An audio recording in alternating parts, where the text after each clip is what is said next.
morning, jobbergs! Welcome once again to my channel. This is Sir Job and welcome to Sir Job TV.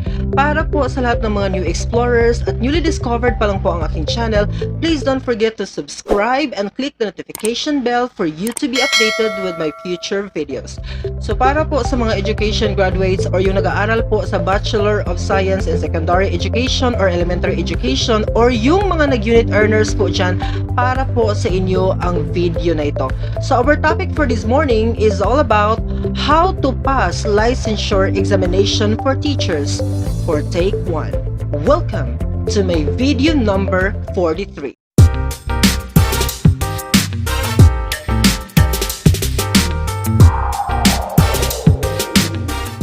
So for this morning, I will be sharing to you some of the things that I have done sa aking time nung ako po ay nag-take ng licensure examination for teacher last 2018. So ano nga ba ang mga steps in order for us to pass? Because ladies and gentlemen, lahat po tayo na kumukuha ng licensure examination for teachers or any other board examinations in the world, ang goal po talaga natin is to pass the examination for just one attempt because the process is too difficult, no, yung journey mo in order for you to take the exam, and then after all, pag lumabas ang result, ang hirap pong tanggapin. No, it's really difficult to accept na bumagsak tayo, not because nahihiya tayo sa tao, but because ang hirap po ng journey just to take the licensure examination for teachers or any other board exam. So kaya ang goal po talaga ng isang taker pag nag-process is to really pass the board exam on first attempt, no? Sa kanyang first time pong pagkuha ng licensure examination, dapat pumasa po talaga siya. Okay? So, for this morning, ibibigay ko po sa inyo ang mga steps at mga strategies na ginawa ko why I succeed the licensure examination for teachers last 2018. So balikan po natin yung mga ginawa kong preparation in order for you, maybe you at some point you will connect and you will also use the strategies na ginawa ko at ginamit ko in order for me to succeed from this particular journey. So I hope that after watching this video, you will learn and you will get something that you could also apply sa inyong sarili while preparing your journey in any board examinations that you will be facing in your respective endeavor. So the first thing that you need to do is you enroll at least 18 units in education for you to take the LET. First thing po talaga yan kasi unit earner. Pero pag education graduates ka na po, wag niyo na pong kunin ang wag na po kayong kumuha ng 18 units, of course, kasi diretso na po 'yan pag education graduates po kayo. Pero pag hindi ka po education graduate and then you want to teach in the Department of Education, of course, you really need to take 18 units. Chinek ko po ang PRC website kasi para ma-updated po tayo kasi baka nagbago na ang kanilang policy, but still pa rin nakalagay doon at least 18 units in education. But para po for assurance, kasi may iba po kasi mga undergrad courses na take up na po yung mga necessary subjects na nakapaloob ng 18 units na ito. So you better check or you better visit sa pinakamalapit po na PRC office dyan sa inyo in order for you na ma-evaluate po yung TUR mo at makita po nila what are the subjects na nakapaloob dito sa 18 units na dapat mong kunin at dapat mong i-fulfill in order for you to successfully take the licensure examination for teachers. Kasi baka kumuha ka ng subject na yan pero hindi pala yan kailangan or na-take up mo na or tapos mo na, so para hindi maulit-ulit ang inyong process, so you better visit the PRC office sa pinakamalapit sa inyong lugar and ipa-evaluate nyo po ang TOR ninyo para mas madali po ang procedure. Okay. So, pag nakakuha ka na po ng NOA or the Notice of Admission, dyan po kasi, pinaka-importante po kasi ang Notice of Admission kasi dyan po nakalagay kung ano po ang kukunin mo sa major. I am talking with the secondary teachers. So, sa secondary teacher po kasi, nakalagay po doon ang field of specialization. Ano ang ititake mong major? Pero for those, like for example sa akin, I am a history graduate. So of course, kahit hindi pa magbigay ng verdict ang PRC, alam ko na po na ang kukunin ko sa major is social science. Pero yung mga ibang courses na parang hindi nyo po ma-identify kung saan po kayo naka-align, kung ano po yung major ninyo of specialization in taking the LET, so you better also kailangan talagang makuha ninyo ang inyong notice of admission kasi doon po makikita or nag-reflect po doon ang major of specialization. In order for you to have an ample time preparing yourself no para sa examination, no? Especially sa major examination kasi tatlong portion po ang examination ng secondary. Yung elementary, dalawang bahagi lang sila. They have the general education at saka professional education. Ang high school po kasi or the secondary teachers will be taking three parts. Okay, the general education, the professional education, and the major of specialization. Yan po ang pangatlong haharapin ng isang secondary teacher. So very important na ma-identify mo po ang major mo as early as possible in order for you to prepare yourself for that particular portion of the examination.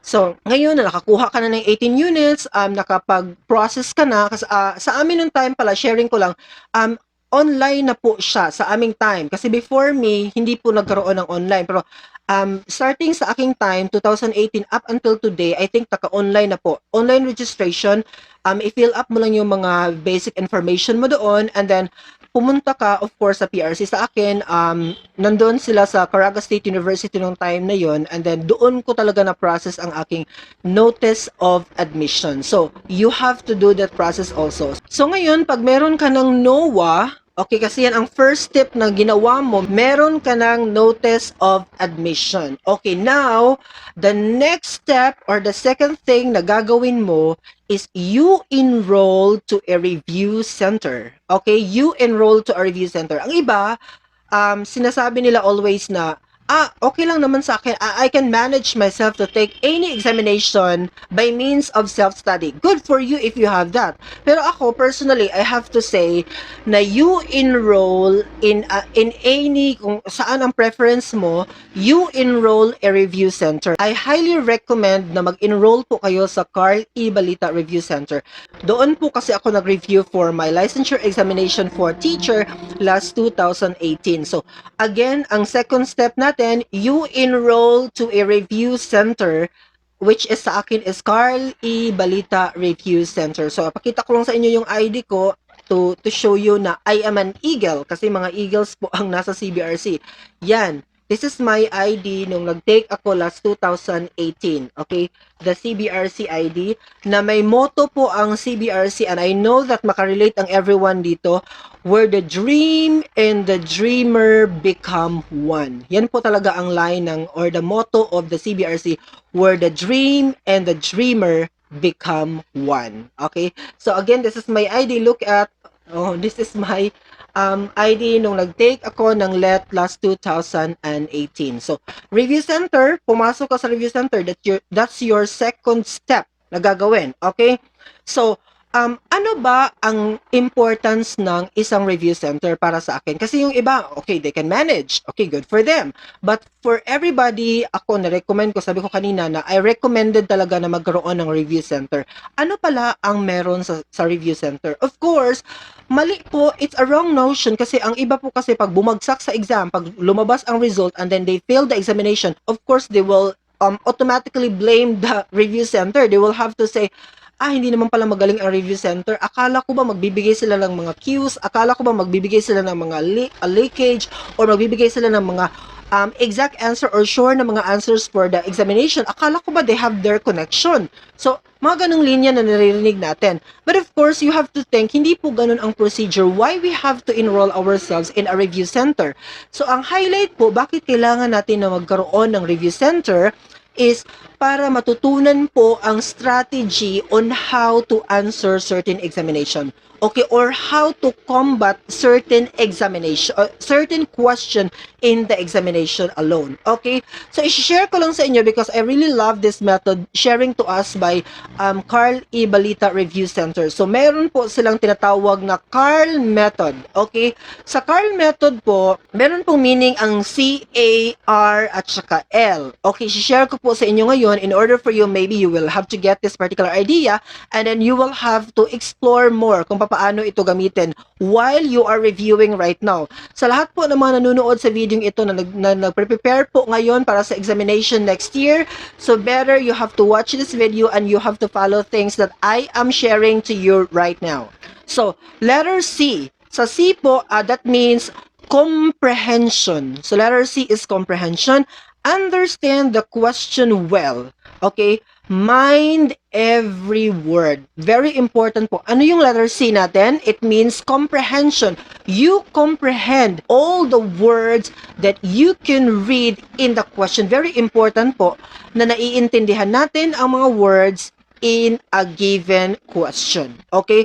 Ito po yung dahilan kung bakit bumabagsak po ang isang tao na nagtitake ng board exam. Kasi the moment you cannot understand the word, the moment you cannot understand the question in general, of course, you cannot select the best answer from the options. Okay? Pero pag naintindihan mo ang tanong, so, like for example, except, okay, i-focus mo. Yan ang mga dapat mong tingnan in the board examination. So, intindihin ano ang main idea, ano ang focus, ano ang angle, ano ang pinag-uusapan, ano ang gusto niyang ipalabas sa tanong. So, you have to think about that and you have to try your best na maintindihan talaga ang tanong. Very important. That's letter C. Okay. Second is letter A. So, ano ang meaning ng letter A? Anticipation. Okay. Anticipation, cover the choices. Okay, cover the distractors. Okay, in the option. Cover the choices. Letter A is anticipation.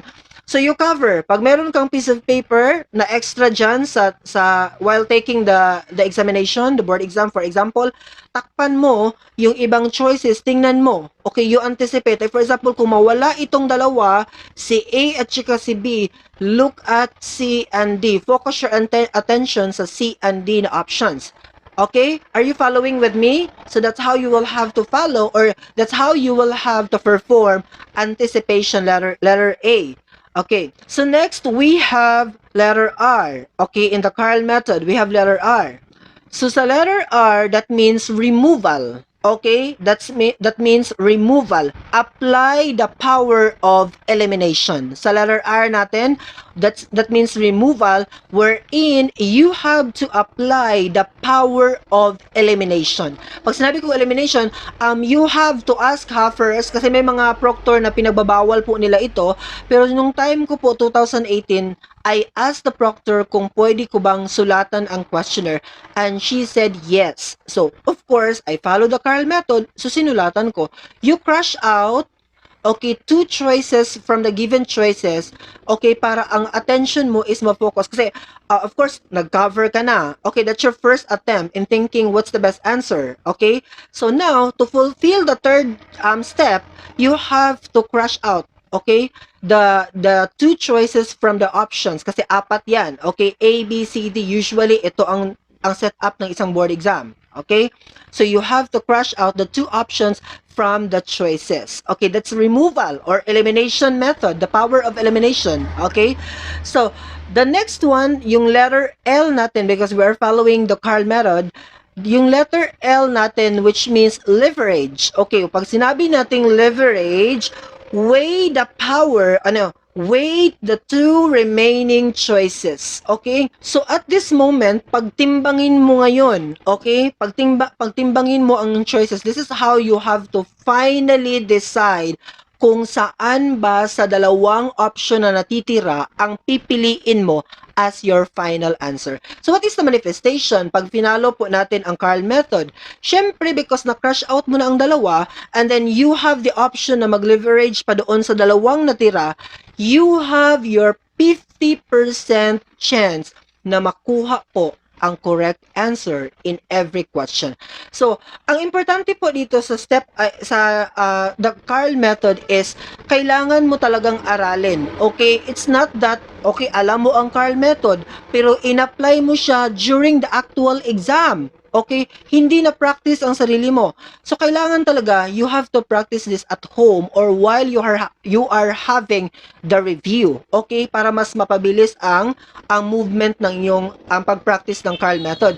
Because remember, In the secondary education I'm talking, the first question, the first part is 150 question po ang haharapin mo. That's general education. And then another 150 question from the professional education, and another 250 questions, if I'm not mistaken, doon sa major portion ng iyong exam. So definitely mahihirapan ka kung hindi sanay ang sarili mo na gamitin ang Carl method, because maybe every question you will take 30 minutes to finally decide. No! So you have to practice as quick as possible in applying the Carl method. Okay? So practice nyo po sa inyong bahay ang method na ito, and I hope makatulong ito sa lahat ng mga magtitake ng board examination next year. So supposedly ngayong year ito magtitake, pero lahat po ay na-stop because of this particular pandemic. So hopefully babalik na yung normal transaction next year, and you will finally take your examination, and lalagay na po sa inyong pangalan yung pinaka-dream ninyo na LPT on the last portion of your name. So definitely, that's how you prepare yourself for the examination. So I hope i-apply nyo po ang Carl method in preparing for the licensure examination for teachers this coming 2021. Now, let's proceed to the third step na gagawin ninyo. Third strategy na ginamit ko is you make your own study routine. Okay, you make your own study routine. Ano ibig sabihin nito? Okay, study at your vacant time or whenever you have an opportunity. Okay, yung sarili mong routine. Okay, kaya sinabi ko dito, study at your own vacant time. Pag meron kang vacant, because sharing to you, last 2018 nung nag-take ako ng LET, I'm already a teacher sa Department of Education. I'm already teaching senior high school students. So, I am working at the same time, I am reviewing for the upcoming LET. Yun, yung time na yun. I am just sharing to you. So, kaya ko nalagay dito, study at your vacant time, kasi hindi po free ang oras ko nun. I have my work. So, basically, pag may vacant ako, like for example, lunchtime or vacant classes ko, or wala akong pasok ngayon, vacant time ko ito, no? Kasi may mga vacant naman tayo. So, ginugugol ko po talaga yan in order for me na makascan ako sa aking notes at saka yung mga questionnaires na ibinibigay ng review center sa akin. So, study at your vacant time, and whenever you have an opportunity, do it. Okay? So, ako, ang ginagawa ko, pag may activity yung mga students ko, so in front of them, binabasa ko yung mga questionnaires, I read the terms, read lang ng terms. Huwag nyo i-memorize ang mga terms. You just have to read, familiarize. Just expose yourselves sa mga terminologies that are expected to come out sa LET or sa licensure examination for teacher board examination. So that's how you have to prepare. Okay. The next one is online review where you get a certificate after making the activity. Sa amin ito, sa review center na CBRC, nung time ko 2018, I don't know if nandito pa yan ngayon or the program is still functioning at this very moment. Kasi nung time ko po, meron kaming online review.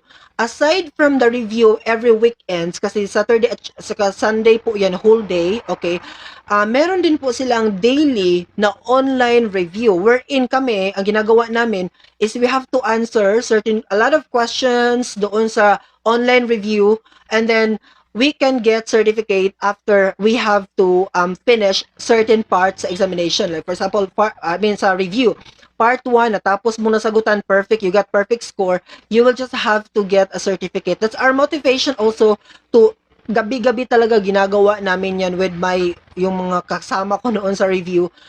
Every night, ginagawa po namin talaga yan. So, nag-out po ako sa aking job, 5 p.m. Wala kaming internet connection sa aming bahay noon kasi I am living in a rural area wherein wala talagang connections ng PLDT. So, ang ginagawa ko po, pumupunta po ako from my school, no, in Taligaman National High School, pumupunta po ako ng Butuan City wherein doon po ako naghahanap ng internet connection sa mga tindahan na may mga internet connection.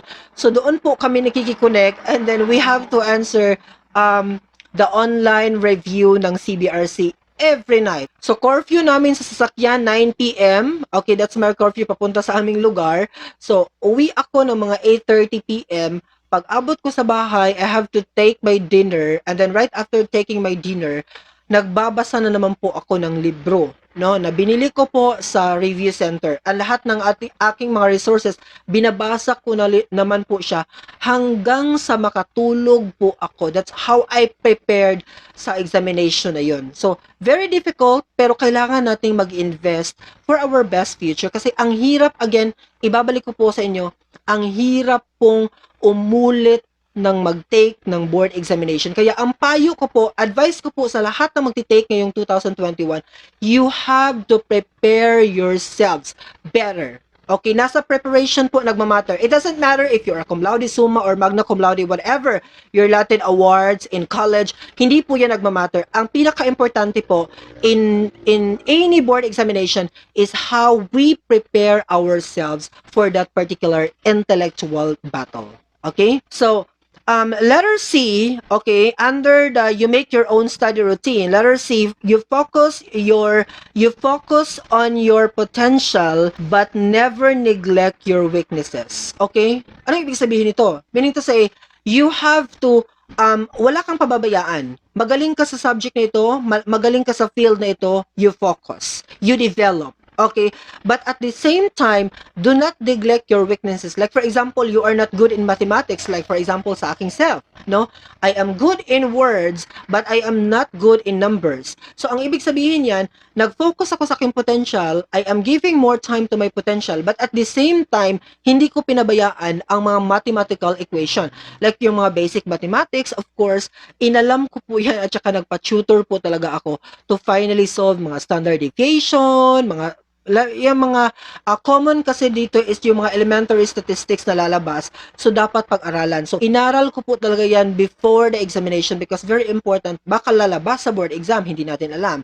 But anyway, nung time namin, meron pa kasing calculator, pero nung nag-proctor ako 2000, I forgot the year, pero I think 2019 nung nag-proctor po ako, 2019 nung nag-proctor ako ng LET, hindi na po sila allowed gumamit ng calculator. I don't know what's the explanation of this particular, what's the reason for this, pero nung time ko po kasi, allowed po kaming gumamit talaga ng calculator in solving, pero hindi po yung mga programmable na calculator, okay? Yung mga simple calculator lang po talaga na magagamit in solving kasi, like for example, ako, I cannot immediately multiply or subtract or add the bigger numbers. So, definitely, I need to have calculators to finally solve. Baka maubos yung oras ko just to count simple numbers at hand. So, allowed po sa amin yan na gumamit ng calculator. So, ngayon, i-ano nyo lang po, i-inquire nyo lang po sa PRC kung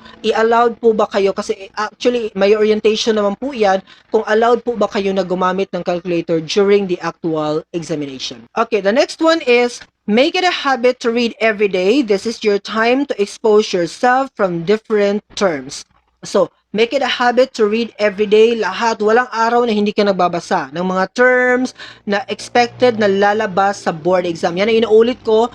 Okay, magbasa ng read every day and every night. O galiig basahin lahat ng mga terms. Huwag niyong i-memorize ha. You just have to read the terminologies that are expected to come out in the board examination.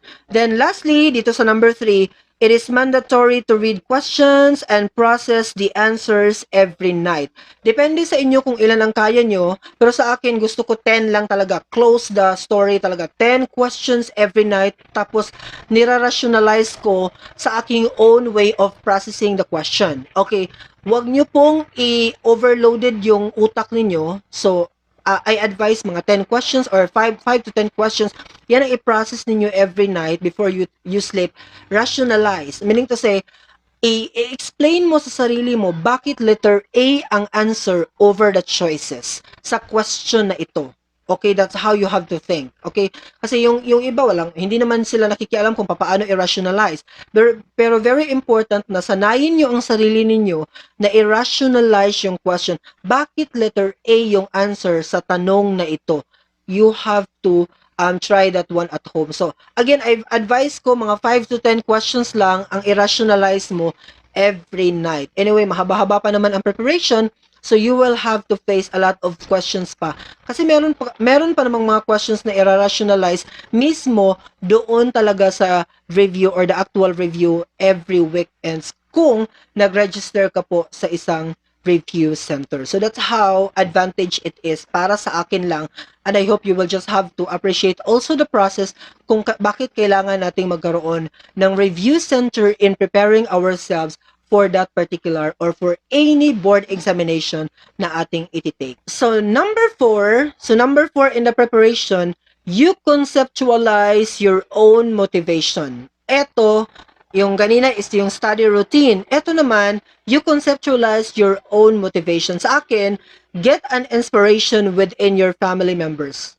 Okay, isipin mo kung sino ba ang dapat, ito yung sinabi sa amin sa review center. It's a famous lecturer sa review center, Dr. Janos De Leon. Sabi niya sa amin, paglabas ng result ng LET, sino ang gusto mong maging masaya? That's a big question mark for everybody.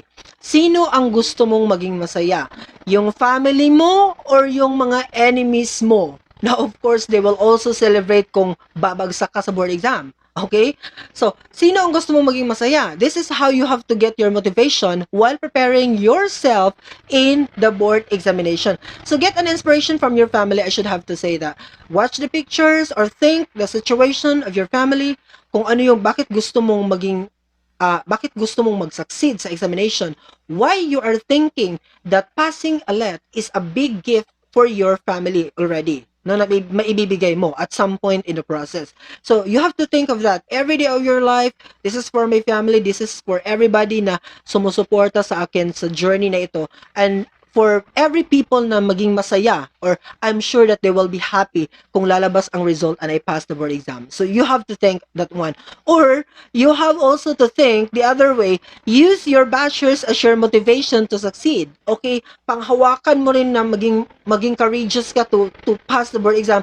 Ang dami pong nagmanipulate sa akin, ang daming nagbabash, ang daming hindi naniniwala na maipapasa ko ang board exam. Ang daming nasasabing bobo ako, wala akong mararating. So you have to use that one also as motivation na kailangan mo talagang pumasa para mapatunayan mo sa kanila that you have something within yourself. May say ka talking about the intellectual prowess ng isang tao. So you just have to use that, no? Wag kang ma-down, no? Pag may mga nagsasabi sa iyo na hindi ka papasa, wala kang mararating, you cannot achieve that. So wag kang ma-down.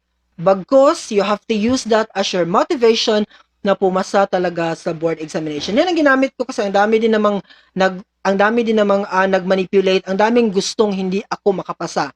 In fact, hindi nila ako inallow na mag final coaching in Cagayan de Oro City. Ito yung story ng buhay ko nang nag-take ako ng board examination. Ayaw po nila na mag-final coaching ako sa CDO. Ang dami nilang mga reasons. Pero sabi ko sa sarili ko, whatever might be the consequences, haharapin ko yan. Basta pupunta po talaga ako sa Cagayan de Oro and I will have the final coaching. Kasi sa thinking ko po, this is my future after all. No? Kasi hindi pa po ako LPT, hindi pa ako regular sa aking job. Every year, nagre-renew po kami and that's very difficult. Okay? So sabi ko sa sarili ko, whatever might be the consequences, aalis ako, pupunta ako ng Cagayan de Oro, and I will have the final coaching because that's very important. Okay? So, talagang pumunta ako sa Cagayan de Oro City and I had my final coaching there together with my co-teachers na kasabayan ko po noon na nag-take ng board examination. So again, you have to use your you have to create your own motivation. You take your family as your motivation and also your bashers as your motivation in succeeding the board exam. So number 5 is you make a goal. Okay? Meron ka ng motivation, but now sa number 5, you make a goal. Ano ang goal? The goal is to pass, but you also need to hit certain level of ratings. Okay? Kailangan meron talagang specific na rating na gusto mong ma-achieve. Ako nung time ko, pag may nagtatanong sa akin na, anong gustong rating na gusto mong ma-achieve, jobberg? Pero ang sinasabi ko lang po sa kanila is, 75 is enough to pass, yung mga passing rate lang, okay na ako kasi yun naman ang kailangan para maging license tayo. Pero deep inside sa aking brain, ang sinasabi talaga ng utak ko, please Lord, give me 80% pataas as my rating sa board exam. Kasi of course, yan ang goal ko, no? Pero sinasabi ko lang sa tao pag may nagtatanong, 75 para hindi ako masabihan na ang taas naman ng tingin sa sarili ng taong ito. So baka sabihin nila sa akin ganyan, or too much pride or hambog or whatever na pwede lang maisip. So kaya sinasabi ko 75, pero ang hinihingi ko talaga kay Lord is 80% pataas as my rating. Yun talaga ang gusto kong rating na ma-achieve paglabas ng result. So, di ba nga sabi ni Spider-Man, great power comes with great responsibility. Yan ang sabi niya. In terms of leadership, but we could also apply this one sa ating preparation sa left.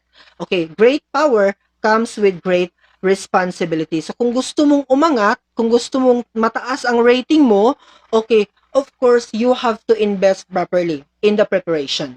Kaya yun ang mga shinare ko sa inyo kanina kung paano kung i-prepare ang aking sarili for the board examination, because I am thinking na 80 plus talaga yung gusto kong makuha na rating sa board exam na ito.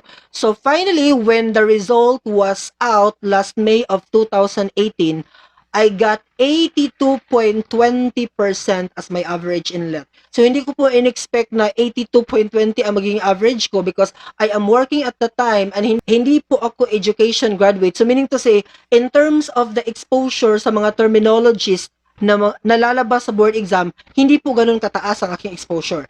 And in terms of the preparation, hindi po ganun kataas ang aking kataas ang panahon for my preparation. So, it's a blessing from above that I got that particular average, 82.20%.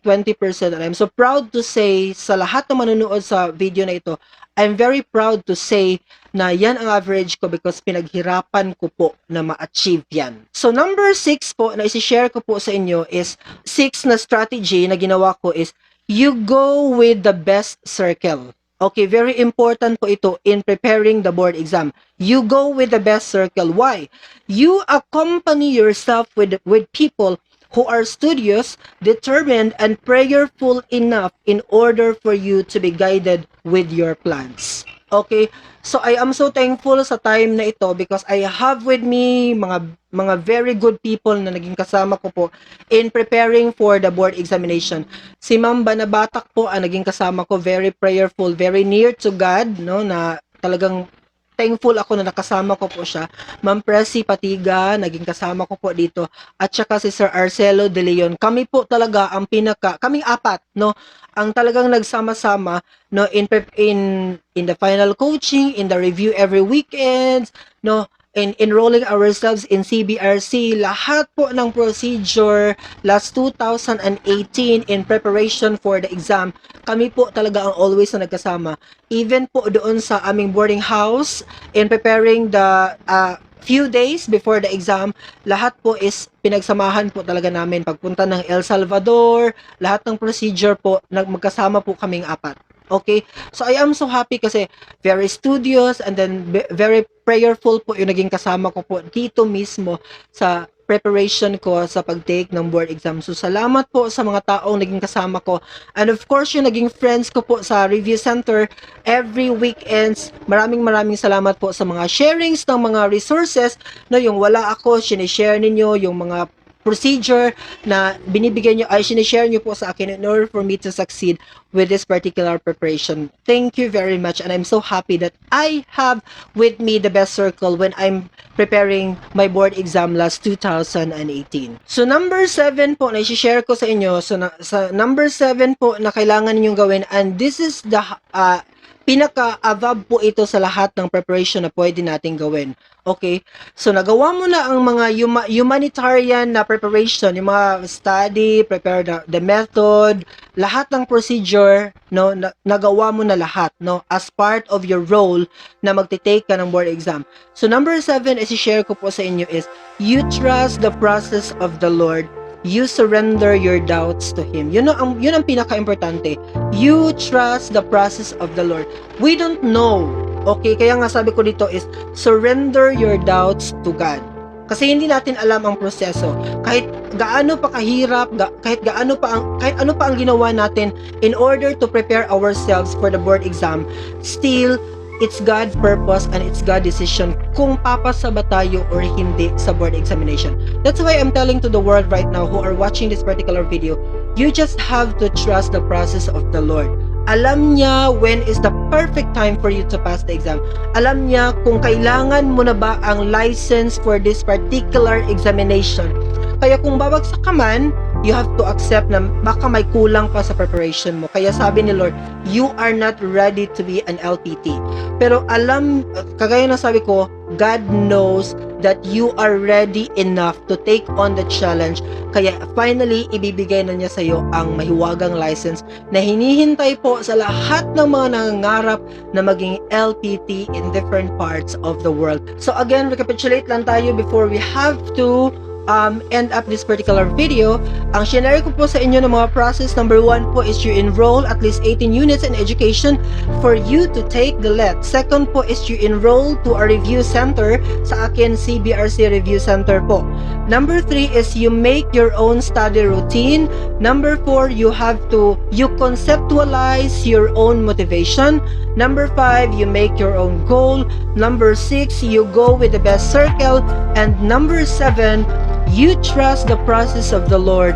Surrender your doubts to Him. That's very, very important. So that will be all for this morning. I hope you learned something from this video, and I hope that you will share this video to your friends and to anybody else that you think nangailangan ng video na ito. Asahan niyo po that Sir Job TV will continue to give you meaningful discussion, especially in the field of social sciences. Thank you very much for watching. Bye-bye!